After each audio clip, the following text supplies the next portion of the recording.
Harka fuunee akkam jirtu kabajamtoota daawwattoota keenya kun oduuwwan gurguddoo tibbanaa biiroo koominikeeshinii Oromiyaatiin dhiyaatudha. Oduuwwan keenya gurguddoo tibbanaa dhimmoota hawaasummaa, dinagdee fi siyaasaa kan biyyaaf kan naannoo qabannee dhiyaanneerraa oduu waliin Angaaddisee Taanaatiin waliin tura. Caffeen Oromiyaa tibbana yaa'ii idilee salgaffaa waggaa arfaffaa bara hojii caffee jaaffaa magaalaa Adaamaa galma caffeetti geggeesseera. Yaa'ii kanarratti ajandaa gurguddoo gabaasraawii hojii bara 2017 qaamolee mootummaa sadii fi mana hojii oodiitara muummichaa dhiyaateen mari'atameera. Miseensonni caffee gabaasa qaama raawwachiisaa dhiyaateef gaaffii kaasaniin hooggantoonni manneen hojii sadarkaa naannoo garaagaraas gaaffii ka'eef deebii kennaniiru. Gabaasraawii hojii mana murtii waliigala Oromiyaa waajjira caffee wixinee labsii bajeta dabalataa fi bajanni bara 2018 birrii biiliyoona 400 olii caffeef dhiyaate mirkanaa'eera.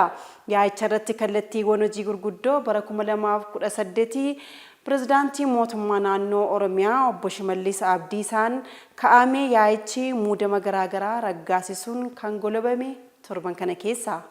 Dhaloota dorgomaa qopheessuu fi xiyyeeffannoon hojjetamaa jira jedhan Pirezidaantiin mootummaa naannoo Oromiyaa obbo Shimallis Abdiisaan feestivaalii manneen barnootaa ifa boruu bultii addaa fi manneen barnootaa addaa sadarkaa lammaffaa magaalaa Adaamaa mooraa Yuunivarsiitii Adaamaatti mata duree dandeettii sammuu dagaagaa jiru gochaan walitti hidhuu jedhuun gaggeeffameera.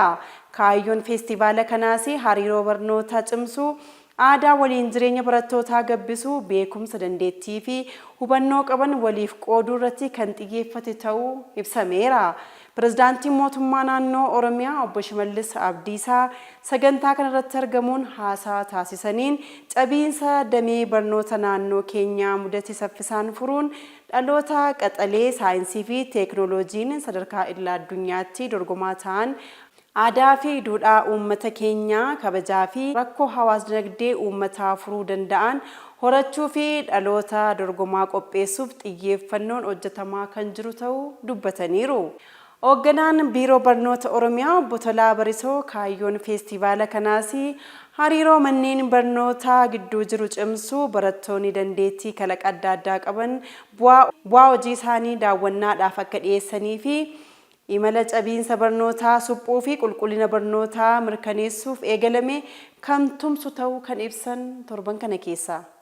Paartileen siyaasaa nageenya waaressuu fi tumsaan hojjechuu qabu jedhan ministeerri muummee itti aanaa obbo Tamasgeen Xurunaa dabalata oduu kana Marshaa Shophaa akka taanutti qindeesseera.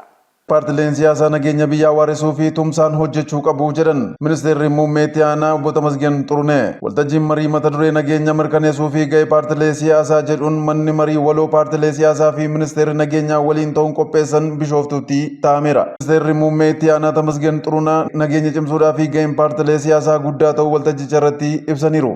Kanaafuu paartileen siyaasaa dhimma nageenya biyyaa irratti tokkummaa fi walta'iinsaan hojjechuu qabu kan jedhan torban kana keessa. Hidhi haaromsi guddichi dandeettii ofiin mootummaa fi uummataan kan ijaaramedha jedhame. Dabalata oduu kana Galaanaa Kumarraa akka taanutti qindeesseera. Dabalata oduu kana Galaanaa Kumarraa akka taanutti qindeesseera. Hidhi haaromsaa guddichi guutummaatti dandeettii ofiin mootummaa fi uummataan kan ijaaramedha jedhe waajjirri qindeessaa piroojeektii hidha haaromsaa guddicha Itoophiyaa. Jaantuun hojii raawwachiisaa olaanaa waajjirichaa Fiqirtee Taammir ibsa miidiyaaleef kennaniin hidhi haaromsaa guddichi hirmaannaa Itoophiyaanonni maallaqaan humnaan beekumsaan dippiloomaasii fi eegumsa naannoon taasisaniin milkaa'inaa fi injifannoo olaanaan kan argame ta'uu ibsaniiru. Bara baajataa 2017tti hidhichaaf deeggarsi karooraa ol sassaabamuu yaadachiisaniiru. Haaluma kanaan birrii biiliyoona 1 fi miiliyoona 600 sassaabuuf karoorfamee birrii biiliyoonni 1 fi miiliyoonni 700 sassaabamuus himaniiru. Wayita ijaarsi isaa eegalerraa kaasee gurgurtaa boondii fi kennaa biyya keessaarraa birrii biiliyoonni 20 fi miiliyoonni 100 hawaasa diyaaspooraarraa birrii biiliyoonni 1 fi miiliyoonni 600 ol galii garaagaraarraa birrii biiliyoona tokkoo fi miiliyoonni 700 sassaabamuus ibsaniiru. Walumaa galatti hanga waxabajjii 30 bara 2017tti birrii biiliyoonni 23 fi miiliyoonni 600 ol hawaasarraa sassaabamuun ijaarsa hidhichaaf ooluu yaadachiisaniiru. Guyyaa ijaarsi hidhichaa eegalirraa kaasee hanga waxabajjii 30 bara 2017tti hojii humnaa fi yaa'aan birrii biiliyoona 84 fi miiliyoona 400 olitti tilmaamamu hojjetamus kan ibsan adde Fiqirteen torban kana keessa ture. Egaan kabajamtoota daawwattoota keenya oduuwwan keenya gurguddoo tibbanaa biiroo koominikeeshinii Oromiyaatiin qabannee dhiyaanni kan irratti xumurreerra. Odeeffannoo dabalataa argachuuf yuutuubii, feesbuukii, tiiktookii, teelegiraamii biiroo keenya laayik, sheer, kooment, sabskiraayib gochuun hordofaa isiniin jechaa torban oduuwwan kan biroon hanga walitti deebinutti nagaan nuuf tura.